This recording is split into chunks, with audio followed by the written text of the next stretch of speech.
I lost over $500 of mining equipment just by not knowing this one thing. I just set up my 5th mining rig and I'm going to walk you through everything I look for when purchasing all of the equipment for it. Basically, any gaming motherboard is going to work, but a mining motherboard is a good upgrade as they come with extra PSU slots that you can plug them directly into the motherboard without an adapter. Keep in mind that not all motherboards come with a built-in Wi-Fi adapter, so you might have to get a USB one as well. Make sure you check the CPU socket type and the generation of CPU that goes with that motherboard. I personally have ordered the wrong CPU twice now, including this latest rig. Now just pick up the cheapest CPU that's compatible. Even a Celeron or Pentium is going to work here. Also get one that comes with a stock cooler so you don't have to buy that separate. 4 to 8 gigabytes of RAM is sufficient, but I would recommend going with a name brand one here. It's not that much more and it's more reliable. I typically just go with Corsair RAM. For the hard drive, you can pretty much go with the cheapest option out there, but personally I go ahead and spend a little bit more and get an SSD hard drive as I find them just a little bit more reliable and faster. It's also worth mentioning that supposedly you can run Windows off of the USB flash drive, but I've never personally done it. But if you are trying to save money, that's something you might want to look into.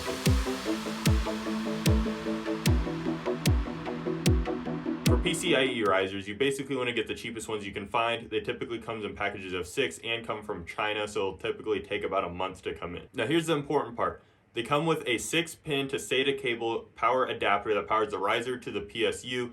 Do not use this whatever you do. The 6-pin to SATA cable adapter is not capable of handling the electricity needed to power the riser. You want to plug a 6-pin PCIe power cable directly from the PSU into the riser. If you aren't able to do this by not having enough cords, you can use a Molex adapter. It's not recommended, but it theoretically should work. For a little over the first year I was mining crypto, I used these SATA cable adapters and ended up ruining 3 power supplies because of it. I lost over $500 of mining equipment just by not knowing this one thing. The power switches are really cheap and frequently forgotten. I'd recommend getting one that comes with a power switch and a reset switch along with the LED lights for each. They'll be helpful with trying to troubleshoot any issues you may have down the line.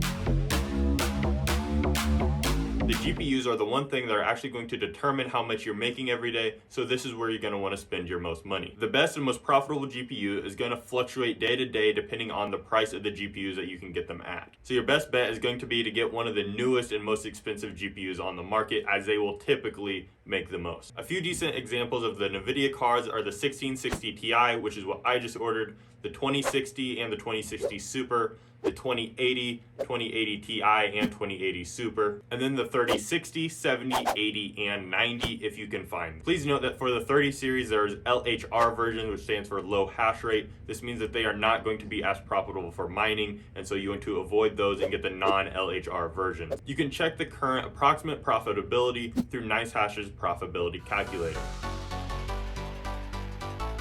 The graphics cards you end up getting is going to determine what power supplies you actually need. Personally, I always get power supplies that are capable of running 3 of the graphics cards that I get, plus another 150 watts of power for the motherboard and CPU. You also want to keep this total amount around the 80% mark of what the power supply can put out. For example, with my latest rig, I got 6 1660 Ti graphics cards. Each of those require 120 watts of power. So for 3 graphics cards plus the additional 150 watts, I'm then at a total of 510 watts needed per power supply minimal. So for this setup, I'd recommend going with minimally a 750 watt power supply, as the 80% of that 750 is sitting right at 600 watts. You can find the max power draw of any GPU just by a quick Google search.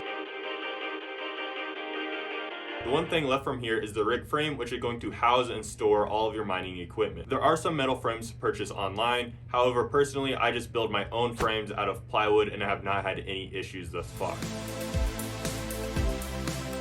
You may also want to get some fans to keep the GPUs and the rooms that they're in cool, as it does get pretty hot. Also for my house, I can fit 2 rigs per breaker, but this is going to vary depending on the breaker size and what else you have running on them. After you have the rig all built and put together, you're still going to need a keyboard, mouse, and monitor, along with a flash drive with Windows on it so that you can install Windows to the rig and get everything up and running. I would also suggest looking into strong nodes, as they cost about the same as an entry-level mining rig as well. You can find more information about strong nodes right here.